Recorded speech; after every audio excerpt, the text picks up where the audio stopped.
I don't know if you've noticed, but we've been doing a lot of videos without hats recently. Not today, because we're talking about one of my favorite events, the 200 IM. One of my favorite events, potentially my favorite event. And if you follow me on Twitter, if you follow me on YouTube, if you follow me on Instagram, you'd know that I have a lot of opinions on things, and sometimes I have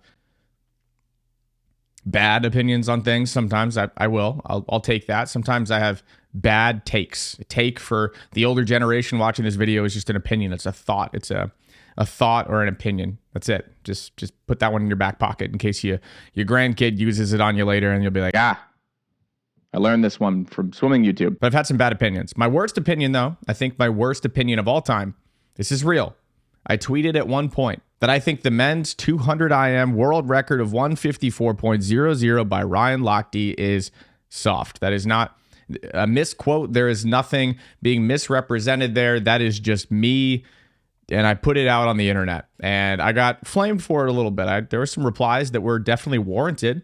And it was stupid. It was just a stupid thought because Lochte's splits, we'll pull them up on the screen in that 200 IM, were 24.89, 28.59. That's a pretty decent backstroke split. 33.03, and then a 27.49 coming home on the freestyle. 27.49. And that's kind of the split right there that makes this world record like so difficult to even take a shot at. Because the way that we've seen people kind of attack it and the way that Shaine Casas attacked this 200 IM from the B final. He got ninth in prelims, and then just like, I actually wasn't even looking at the feed at the moment. I didn't know the 200 IM had started, the B final. And then I heard the PA announcer. So whoever the PA announcer is at the US Open, love what you're doing because great awareness, pulled me back to the screen. Shaine Casas was going crazy. He went out 23.95. 23.95 basically said, you know what? Let's do the Leon Marchand short course yards model of just sprinting as fast as I can, kind of. Not like as fast as he can, but sprinting for a 200 IM is what you're looking at in these splits. 23.95 on the butterfly, 29.12 backstroke. Shaine's a great backstroker, great 200 backstroker. Can do the 100 back, the 100 fly, the 100 free. Is a 4,700 freestyler, I think. I saw him throw down like a 4,800 free or something like that at a Texas practice one time. I think I have the video somewhere. Regardless, 33.74 on breaststroke. Shaine can do all four strokes. Kind of have to be competitive in a 200 IM or even consider being in the vicinity of that Lochte 154.00 super soft world record, and closed in 29.25. Hurt coming home. 29.2 coming home. We've seen guys close in 27 recently. I think Tom Dean closed in 27. We've seen a couple guys close in 27, 28, all of that. But that 27.49 after going 24, 28, 33, that's a tall task. It's kind of like that Jason Lezak split in the 400 freestyle relay, that 46.06. You're trying to build kind of like a four split machine to try to take that 46.06 out of the equation. So you're trying to put together like a 46.6, 46.6 to bring that record back to reality. Because of that 46.06 split, if you're ahead of world record pace by 0.1, cool, you need somebody to go 46.1 anchoring. It's a tall task. It's a big ass. But the reason I want to make this video, not because Shaine just got ninth again in the 100 butterfly and is going to be in lane 4 of the B final in the 100 butterfly tonight. I don't know if you want to watch that. I'm going to be watching it. Shaine might go out like 21.9 and break the 50 butterfly world record to the hands in that 100 butterfly. But the reason I wanted to make this is because I love the way the 200 IM is kind of happening right now. The way so many different people are swimming it so many different ways. If you watch the women's 200 IM, there were like, so I did like a split add up. It was like 4 different swimmers, I think. Maybe there was a Kate Douglas split in there for 2 different splits. But people are swimming it in such wildly different ways. Specifically, I think on the men's side, we're seeing Shaine Casas and Michael Andrew, we're going to put them together on this one, just kind of go after it. Just rip it and say, good luck catching me on the freestyle because I'm going to do 150 IM, 150 as fast as I can. So speaking of 150 IM, I'm serious when I say this next thing. I'm dead serious.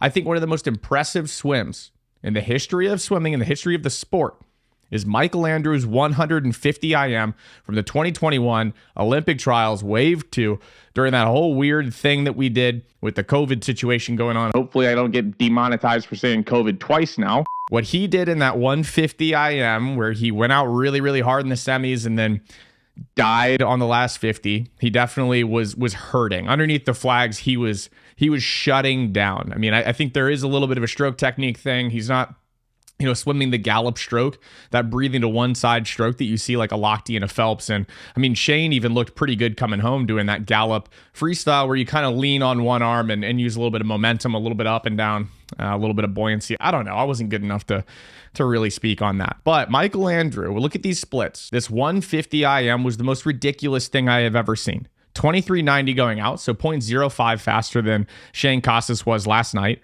29.19, a little bit slower than Shaine, but 32.21 on that third 50 breaststroke. 32.21. And now Lochte picked up 2.5 seconds on Michael Andrew on the last 50, which is just like it's so, the thing that makes this so interesting is that there's just so much like fluctuation. It gets you on the edge of your seat. You're like, wow, he's taking a shot at this. And I love the mentality of just going all out and saying, you know what, if I die, I die. And I think a little part of me is like, man, like I wish I had done that at some point in my career at all. I never did. I was always terrified of the second, third, and fourth 50 or second, third, and fourth 100. So I would take it a little bit easy on the butterfly and then kind of build from there. That's how I swam. I wish I had taken a Shaine Casas or a Michael Andrew approach and just kind of like laid it all out there and let myself just die in a race, because then you get a really good idea of how much cardio or how much expenditure, I'm a science guy, as you can tell, how much like effort you can put out at what output until your body just says, congratulations, you've reached the end of our energy, and now you have 30 meters of freestyle to just kind of like, it's like you're idling in a car. Like if your battery dies and you just throw it in neutral, you're just coasting, right? You're just coasting into the wall. It's a similar situation. But I love this. I absolutely love the full send 200 IM, trying to fill that 27.49 freestyle split that Lochte pulled off. And the 200 IM at both the U.S. Olympic trials is going to be really interesting. If Michael Andrew swims it, that'll be super interesting. I think Shaine's probably going to be a lock to swim this after that 150 that he put together. I mean, 156.0 is no joke regardless of anything. Chase Kalish still in the hunt, a lot of names. But also on the world stage, this event is going to be really interesting to watch. And I just hope and pray that somebody out there, maybe a guy named Leon Marchand, maybe a guy named Shaine Casas, maybe another guy, who knows? Could be an Italian, could be a Frenchman, could be an American, could be a Briton. a Briton. I just want somebody to go 153.99 or better in the 200 IM, break Lochte's world record, so that I can quote retweet my terrible, terrible opinion that I put out on the internet, unfortunately, a while back, and say, I told you so. I told you the world record was soft. The world record is not soft, for clarity. 154.00, 24.89, 28.59, 33.03, 27.49. That 27.49 coming home after doing that first 150, that is wild. Like the video, drop a comment. Let me know if you think the 100 IM should be contested at the NCAA championships in the short course yards format. Let me know in the comments. Subscribe if you want more videos like this pop up on your homepage, and I'll see you in the next one. Shaine Casas, 100 butterfly, tonight, B final, lane 4, first 50, 29, 20, 21, 99.